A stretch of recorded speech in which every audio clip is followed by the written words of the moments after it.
Et moi, j'ai attendu des jours et des jours, je sais pas si c'était pas des semaines, pour que on ait l'autorisation de prendre en charge les malades à Garches. On était le seul hôpital de toutes les Hauts-de-Seine. Les Hauts-de-Seine, c'est comme un des départements très peuplés en Île-de-France. Et tous les autres hôpitaux publics privés n'avaient pas le droit. Alors un jour, la directrice a dit, ça y est, on a le feu vert du siège de l'assistance publique.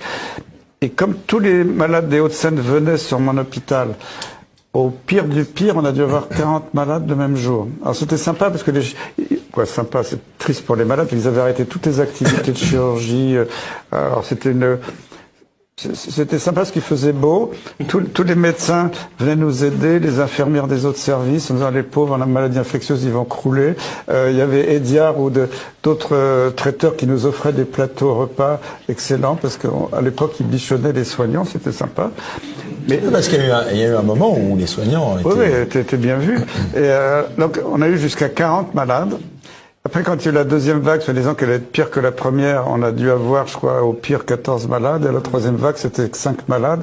Et après, c'était terminé.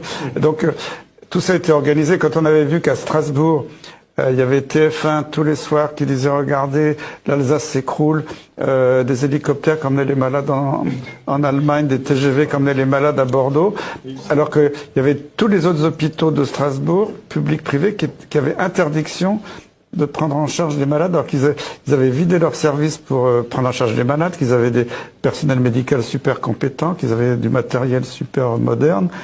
Pourquoi ils n'avaient pas le droit d'après vous? C'était pour faire croire qu'il y avait une panique. C'était totalement fabriqué, cette panique. Il n'y a jamais eu de saturation. Et moi, je le sais, je dirais pas où et quand, mais je sais qu'il y a des chefs de service de réanimation qui ont dit à la télé, tous mes malades dans mon service sont des non vaccinés, c'est terrible.